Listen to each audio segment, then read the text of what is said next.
오래간만에 마가복음으로 다시 돌아왔습니다. 오늘은 마가복음 2장 13절 말씀부터 우리 같이 한번 묵상해 보려고 합니다. 오늘 이 말씀은 예수님께서 바닷가에서 말씀을 전하시는 장면으로부터 시작을 합니다. 바닷가에서 말씀을 전하시고 아마 예수님께서 말씀을 다 마치시고 나서 어디론가를 향해 이렇게 가신 것 같아요.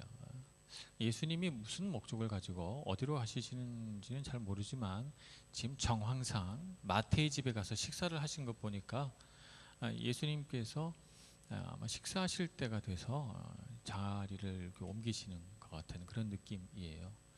지나가시다가 식사 초청을 받아서 지나가시다가 마태라고 하는 사람을 본 것이죠. 근데 이 사람이 직업은 세리라고 하는 것입니다.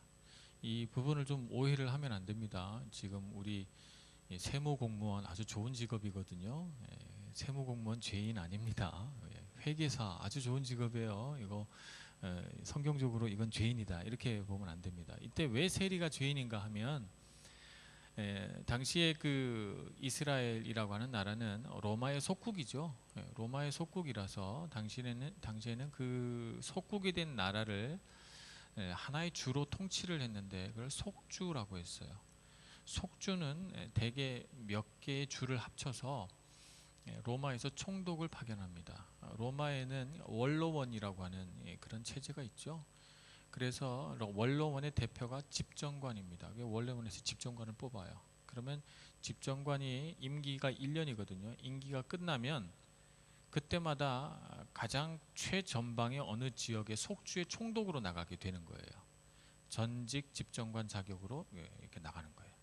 그래서 지금 예루살렘과 그 사마리아와 또 그 위에 안디옥과 가이사랴 지역 그 모든 지역을 통틀어서 한 사람의 총독이 다스렸는데 이 사람도 말하자면 전직 집정관 자격으로 그 자리에 와서 통치하는 사람이죠. 그래서 그 속주를 하는데 총독은 그곳에 로마 사람이 적고 자신들이 지배하는 속주민들은 많으니까 세금을 어떻게 걷는가 하면 그 속주 지역에 대표자들을 세워서 지도자를 만든 다음에 그 밑에 로마와 직접 끈을 가지고 세금을 거둘 수 있는 세금 징수원을 모집합니다. 경쟁이 치열해요.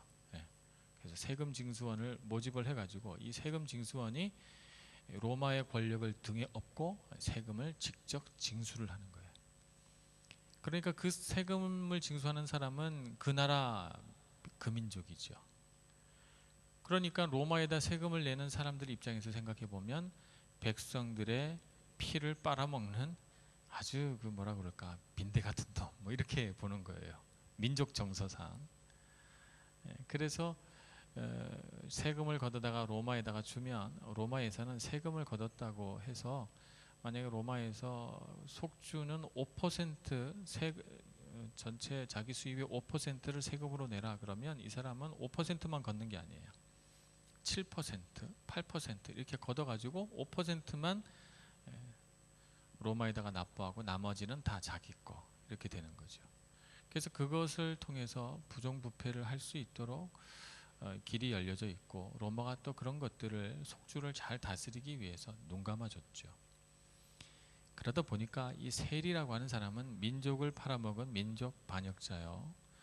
또 세금을 거룩한 백성의 세금을 거두어서 하나님께 드린 것이 아니라 로마라고 하는 이교 집단에 주는 거니까 이런 종교적인 면에서도 대단히 부정한 사람이라고 평가가 됐어요.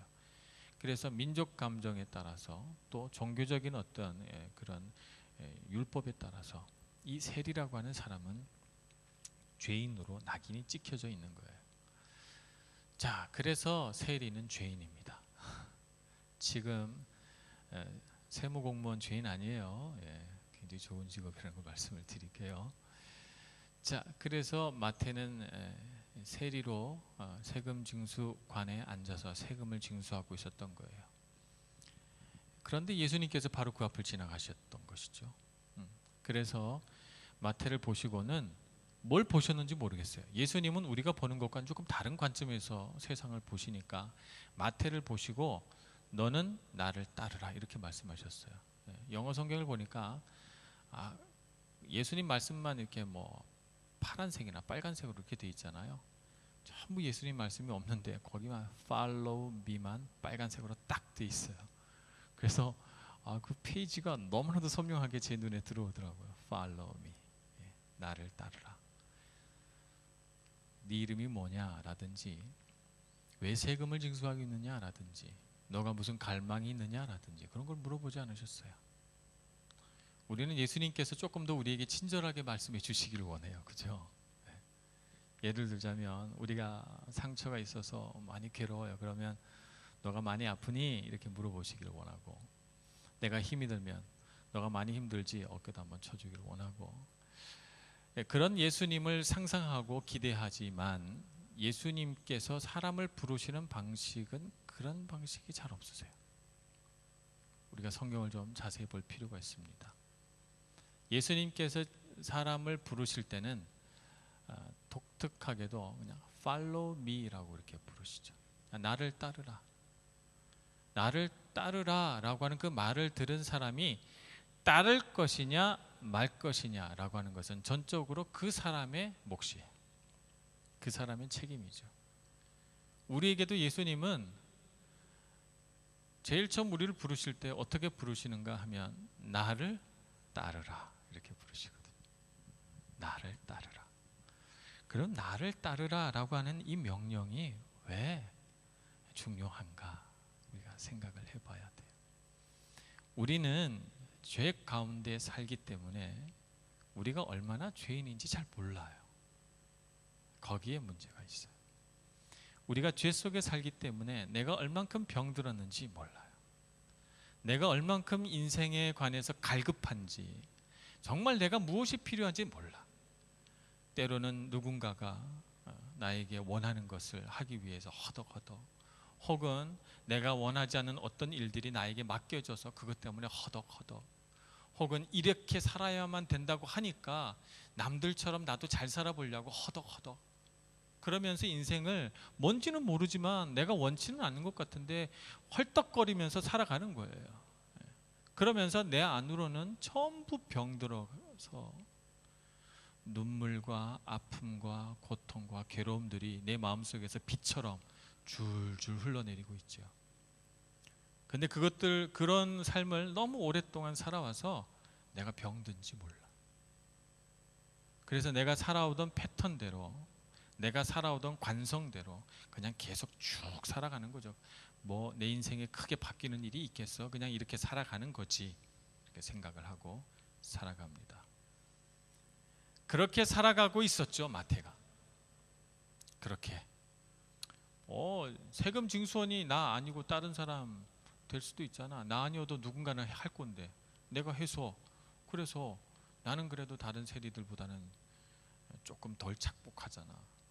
난 그래도 착한 세리야. 그러면서 날 부끄럽게 여기고 죄인이라고 말해도 난 상관없어. 난 살던 대로 살아갈 거야 라고 생각하면서 마태가 살아가고 있을 때, 그래서 자기가 죄인이어도 죄인인 줄 모를 때 주님께서 오셔서 그에게 말합니다. 너는 나를 따르라. 나를 따르라. 병들고 죄지은 그 자리에 머물러 있지 말고 나를 따르라. 생명의 길로 오라. 주저앉지 말고 떠나라. 이렇게 우리에게 명령하고 있는 것이죠. 오늘 우리가 예수를 믿는다고 할 때는 바로 이 개념을 정확하게 알아야 돼요. 많은 사람들이 하나님을 믿는다고 하면서 자기 죄된 자리에서 꼼짝도 하지 않으면서 주님이 오셔서 나를 어떻게 치유해 주셔야 돼요. 여기 있잖아요. 제가 여기 와서 저를 어떻게 좀 만져보세요. 이렇게 말하는 거죠. 방법이 없어요. 주님이 원하시는 것은 내가 그 자리에서 벌떡 일어나서 예수님이 나를 따르라는 그 명령에 따라갈 것인가 말 것인가를 내가 결정하고 스스로 책임을 지고 따라가는 것. 그것이 우리가 예수님의 제자가 되는 첫 번째 선택이고 그것이 우리의 부르심입니다. 여러분이 만약 여러분의 삶 가운데서 벌떡 일어나서 예수님을 향해 뚜벅뚜벅 걸어갔다면 여러분의 삶은 질이 달라질 것입니다.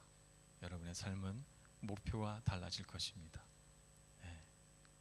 저는 여러분들이 그렇게 되기를 원합니다. 나를 따르라 라는 예수님의 명령을 들으시기를 바라요. 그래서 그냥 주저앉지 말고 일어서세요. 그리고 걸어가시기 바랍니다. 그러면 예수님을 따르면 어떤 일이 벌어지는가? 그래서 예수님 곁에 예수님 명령을 듣고 따른 사람들이 많았나 봐요. 세리와 죄인들이 가득 모여서 같이 식사를 하니까 워낙에 이 죄인들을 싫어하는 바리새인과 서기관들은 불편한 거예요. 원래 죄인과 같이 해서 이렇게 손이라도 닦고 옷깃이라도 스치면 같이 죄인이 되는 거거든요. 이 율법에 따르면. 그래서 정결 예식을 거쳐야 돼요. 목욕을 해야 되고 옷을 갈아입어야 되고 하나님께 기도를 드려야 돼, 제사를 드려야 돼. 귀찮잖아요. 돈 들어가고. 그러니까 막 바리새인과 서기관들은 너무 싫은 거예요. 이 세리와 죄인들하고 같이 식사한다는 사실 자체가. 그래서 예수님께 이 불편한 일을 아뢰입니다. 그랬더니 예수님께서 이렇게 대답을 하시죠. 예수께서 들으시고 그들에게 이르시되 건강한 자에게는 의사가 쓸데없고 병든 자에게라야 쓸데있느니라. 나는 의인을 부르러 온 것이 아니요 죄인을 부르러 왔노라. 그러니까 예수님 앞에 나가는 사람은 죄인의 정체성을 가진 사람만 예수님과 관계가 되는 거예요. 내가 의인의 정체성을 가진 사람은 예수님과 관계를 맺기가 어려워요.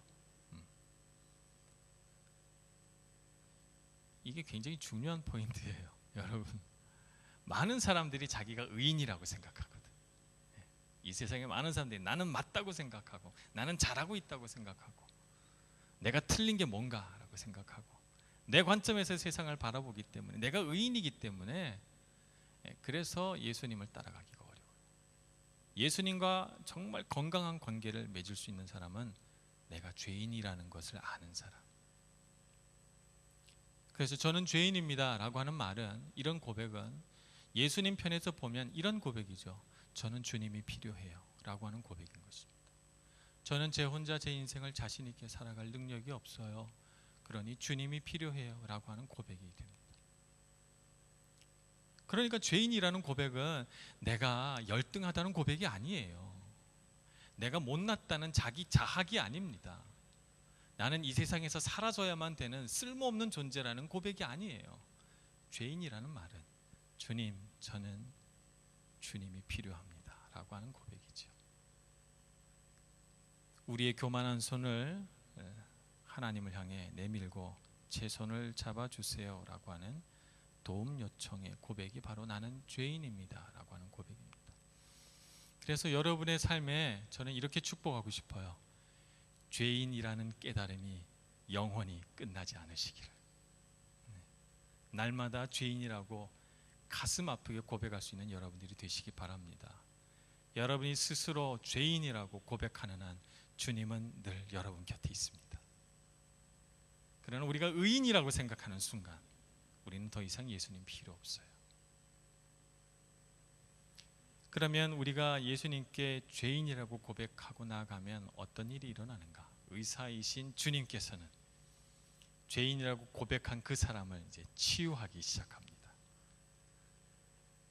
우리의 의사 되신 주님은 육신의 병을 고칠 뿐만 아니라 우리 영혼과 마음의 깊은 병까지도 다 고치시거든요. 예수님께서 가지고 계신 그 놀라운 수술 솜씨는 세계 최고입니다. 아마 전 우주 최고실 것 같아요. 그래서 우리를 아주 정확하고 완전하게 고치시는데, 가장 먼저 주님께서 우리에게 회복시키시기를 원하시는 것은 하나님의 형상입니다. 하나님의 형상, 이렇게 말하니까 많은 분들이 이제 어렵다고 생각을 하죠. 이렇게 생각해 볼 수가 있어요. 하나님은 어떤 분이신가? 하나님이 갖고 있는 어떤 하나님됨 가장 그 본질은 무엇일까? 저는 하나님은요, 혼자 이렇게 계실 때, 이 세상을 창조하시기도 전에 모든 이 우주가 흑암 속에 잠겨 있고 혼돈 가운데 있을 때, 그냥 아무것도 창조하지 않고 그냥 있으실 때도 하나님은 기쁘셨다. 하나님은 그냥 하나님 스스로 존재한 그 상태 자체로 충분히 기쁘셨다. 하나님은 세상을 창조해도 기쁘셨다. 하나님은 자신을 바라봐도 기쁘셨다. 하나님은 우리 한 사람 한 사람을 볼 때도 기쁘시다. 하나님은 기쁨이에요. 하나님의 형상을 회복하면 어떻게 되는가? 우리 안에 기쁨이 생깁니다. 그래서 이 세상에 막 이렇게 창조돼서 나온 브랜뉴 베이비들을 보세요. 브랜뉴 베이비들은 빨리 기쁨을 회복합니다. 전에도 한번 말씀을 드렸죠. 제 딸도 이제 태어난 지 좀 됐어요. 이제 한 10년이 돼 가니까 이 기쁨을 회복하는 속도가 점점 늦어지고 있어요. 죄 많은 세상 가운데 많은 연단을 받아가지고 기쁨으로 돌아가는 시간이 점점 길어지고 있어요. 예전에는 저하고 이렇게 싸우다가 제가 정신연령이 낮아서 제 딸하고 잘 싸웁니다. 근데 저하고 싸우면 한 10초 정도만 지나면 잊어버려요. 뭘 가지고 싸웠는지 잊어버리고 금방 와서 아빠 애교도 떨고 웃기도 하고 금세 이게 전환이 되는데 이제는 한번 삐지면 한 반나절 가요. 제가 사정해야 돼요. 제발 나한테 웃어달라고. 오래 가요. 저 같은 경우는 어떻게 되는가? 굉장히 오래 가. 한 2박 3일 가요. 저 누구한테 이렇게 삐지면 내 국시한테 한번 삐지면 내가 한 달 갈 것 같아. 조이 캠프로 막 이렇게 돌아가는 게 너무 힘들어요. 왜 그런가? 세상, 이 죄 많은 세상 속에서 내가 너무 지치고 낭망이 되고 막 이렇게 오래 산 거죠. 죄송합니다. 저보다 연세 드신 분들께는 그렇게 된 것입니다. 그래서 우리가 하나님을 만나서 예수님의 손길이 터치가 돼서 우리가 예수님 앞에서 우리의 마음과 영혼이 수술되는 그 순간에는 가장 먼저 섬광처럼 번개처럼 우리 안에 생성되는 것이 뭔가 하면 기쁨입니다. 기쁨. 우리 안에 까닭 없는 기쁨이 솟아나요. 그냥 뭐가 생겨서 뭐 물건이 생겨서 뭐 누가 나를 좋아해서 그런 것이 아니라 예수님 때문에 기쁜 마음이 생기죠. 그것이 바로 우리가 하나님의 형상으로 회복되고 있다는 증거입니다. 여러분 삶에 그런 기쁨이 있으시길 축복합니다. 기쁨이 있어야 됩니다. 그래서 여러분 가운데 그 기쁨이 오래도록 지속되는 것을 무엇이라고 말하는가 하면 그것을 평안이라고 부릅니다. 평안. 우리 마음 가운데 사람 때문이 아니라 내가 이룩한 어떤 결과물 때문이 아니라 내가 소유한 어떤 소유물 때문이 아니라 주님 때문에 예수님 때문에 기뻐하시는 여러분들이 되시고 그 기쁨이 찰나의 기쁨이 아니라 순간의 기쁨이 아니라 지속되는 기쁨이 돼서 오늘도 기쁘고 내일도 기쁘고 모레도 기쁘고 기쁨이 좀 약해졌는데 보통 한 3일째 되면 기쁨이 약해지거든요. 그래서 수요예배가 있잖아요. 그죠? 수요예배 와서 다시 기쁨을 쫙 채워놓고 또 그게 약해질 때쯤 되면 토요일이 오거든요. 토요일날 와서 예방주사 한 방 맞고 주일날 예배 드리면 이제 충만해지고 이렇게 되는 거죠. 우리의 삶에 주님과의 관계가 우리 기쁨의 근원입니다. 여러분 기쁨을 회복하시길 바랍니다. 이렇게 주님께서는 우리의 죄인됨의 근원, 기쁨이 없는 삶의 기쁨을 만들어 주세요. 그런데 그 기쁨을 만들어내는 삶으로 끝나지 않습니다. 나를 따르라 하셨잖아요. 나를 따르라 하는 데는 처음에 오셔서 응급처치를 해서 기쁨을 회복시키시지만 그 다음에 예수님께서 요구하시는 것이 있어요. 여기 보면 예수님의 제자들이 금식을 안 합니다. 그러니까 이제 바리새인들이 뭐라 그러거든요. 왜 금식 안 하냐고. 그런데 바리새인들이 하는 금식은 사람들에게 보여주려고 하는 의로운 금식이죠. 자기가 의인이라고 생각하기 때문에 하는 금식이에요. 근데 예수님께서 생각하는 금식은 애통하는 금식이거든요. 내가 죄인이기 때문에 하는 금식이지 내가 의롭게 보이고자 하는 금식이 아니거든요. 그러니까 예수님께서 볼 때는 이 바리새인들의 금식이 참 한심한 거예요. 그런데도 불구하고 자신들이 의롭다고 생각해서 예수님께 터무니없는 질문을 합니다. 그들이 이런 어리석은 질문을 하죠. 요한의 제자들과 바리새인의 제자들은 금식하는데 어찌하여 당신의 제자들은 금식하지 아니하나이까? 이렇게 질문하니까 예수님께서 신랑을 빼앗길 날이 이르리니 그날에는 금식할 것이니라 그러면서 중요한 말씀을 하세요.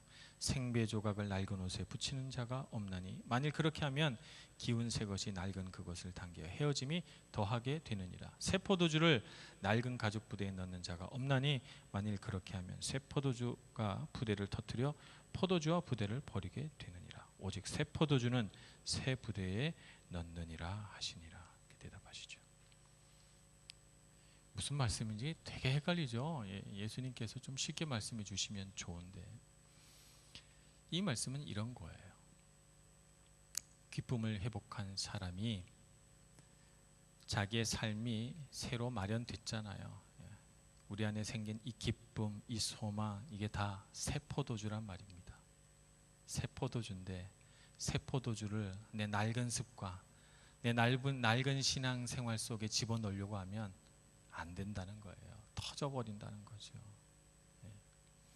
새 포도주와 생배 조각을, 새 생배 조각을 낡은 옷에 붙이면 안 돼요. 낡은 신앙 습관, 낡은 예전에 그런 삶의 태도들을 버려야 한다는 것이죠. 그래서 예수님께서 제자들에게 원하는 두 번째 요구 사항은 잘못된 신앙 습관에서 벗어나라는 거예요.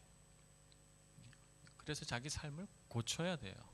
많은 그리스도인들이 예배당에 와서 새 포도주를 맛보고 생수와도 같은 예수님 말씀을 들었는데 그것을 자기 삶에 넣지를 못해요. 왜냐하면 나는 낡은 옷이요, 낡은 가죽 부대여서 이걸 넣으면 터질 것 같아. 감당이 안 되는 거예요. 그래서 참 좋은 말씀인 거 맞네요. 참 교회 오니까 좋네요. 그런데 저하고는 뭔가 그러면서 안 나오시죠. 삶이 바뀐다는 것은 참 어려운 일입니다. 쉬운 일은 아니에요. 그러나 새 포도주는 새 가죽 부대에 넣어야 돼요. 그러니까 우리가 우리 삶을 바꾸어낼 필요가 있어요. 우리 삶을 바꾸어낸다고 하는 것은 작은 일로부터 시작합니다. 식사 기도할 때 조금 더 진지하게 식사 기도하기. 아침에 일어났을 때 아침에 뭐 먹지? 라고 하는 생각보다 내가 기도했나? 라는 생각에 집중하기. 멍하니 앉아 있어야 할 때 5분, 10분이 남아서 아무 할 일이 없을 때 그때 핸드폰을 가지고 게임하지 않고 내가 이 시간에 하나님께 기도할 건 뭘까를 생각해 보기. 뭐 이런 간단한 것들이죠. 내 앞에 있는 사람이 내가 듣기도 싫은 이상 관심도 없는 얘기를 막 주저리 떠들 때 거기에 가만 귀 기울이면서 나에게 하시는 말씀은 없나 주님의 음성 분별하기. 뭐 이런 것들이죠. 이런 것들이 우리 삶의 변화입니다. 이런 것은 힘들지 않아요. 내 삶의 작은 한 발걸음일 뿐이죠.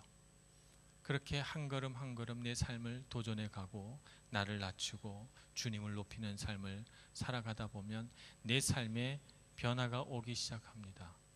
나는 모르는데 다른 사람들이 날더러 너 좀 달라졌구나 이렇게 말하기 시작합니다. 얼굴 표정이 바뀌고 말이 바뀌고 행동이 바뀌고 삶이 바뀝니다.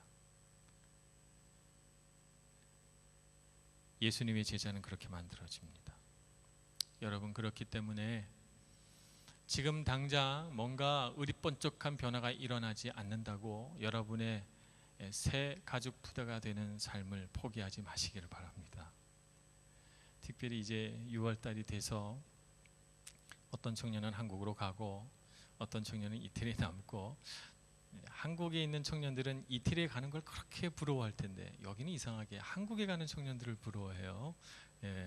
이게 무슨 현상인가요? 이해할 수 없는 현상인데 이태리에 있으면 더 행복해야 되잖아요, 그죠? 남들은 여름 휴가 내서 이태리로 놀러도 오는데 우리는 여기 살잖아요. 축복인데 그런 생각할 필요 없죠. 우리의 삶을 천천히 조금씩 이곳에서 아름답게 만들어가는 일들을 누리면 됩니다. 누리면 됩니다. 아름다운 하늘과 아름다운 도시와 아름다운 사람들을 보면서 우리가 우리의 삶을 아름답게 만들어내는 것이죠.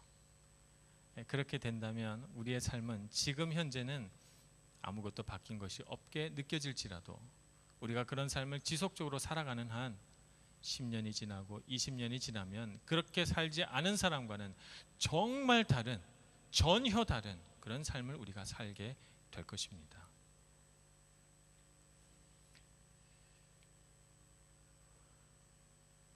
제가 얼마 살지는 않았지만 여러분들보다는 그래도 조금 많이 살았잖아요.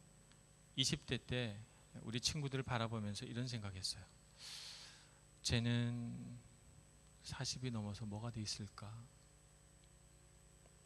쟤는 40이 넘어서 어떤 모습일까? 이런 생각 참 많이 했어요. 예. 그런 생각하면서 그런 생각하면 뭐하냐? 이런 생각도 했지만 지금 와서 이렇게 생각을 해보면 과연 나는 내가 이렇게 될 줄 알았나? 20대에 이런 생각해봐요. 인생은 참 비밀이다. 이런 생각해보면서 그 비밀의 문은 내가 오늘 무슨 생각을 하고 내가 무슨 말을 하고 내가 어떤 관계 안에서 내 마음의 탱크에 무엇을 채우느냐, 그게 내 인생을 바꿔가는구나 하는 생각을 해보는 것이죠. 여러분 마음속에 지금 무엇이 있습니까? 무엇을 채우기를 원하세요? 어떻게 살아가고 있어요?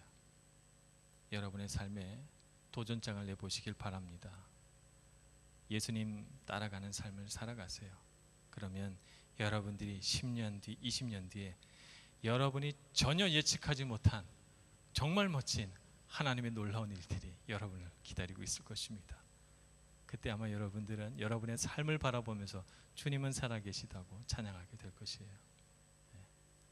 그런 미래를 위해서 매일매일 기쁨을 채우시고 주님을 따라가기 위해서 한 걸음씩 내딛는 그런 주님의 착한 제자들이 다 되시기를 간절히 축원합니다. 기도하겠습니다. 사랑이 많으신 하나님 아버지, 주님의 크신 은혜를 우리 가운데 부어 주시옵소서. 내 마음 깊은 곳에 오셔서 웅크리고 숨어있는 그 어두운 근심과 응어리진 마음과 용서치 않는 속상한 마음과 상처와 아픔을 다 드러내시고 그 깊은 곳에 기쁨을 심어 주시옵소서. 세상 것들로가 아닌 하나님으로 인하여 기뻐하게 해주시고 그래서 내 삶에 용기 내어 작은 변화, 작은 실천 이루어갈 수 있도록 저희들과 동행하여 주시옵소서. 예수님의 이름으로 기도합니다.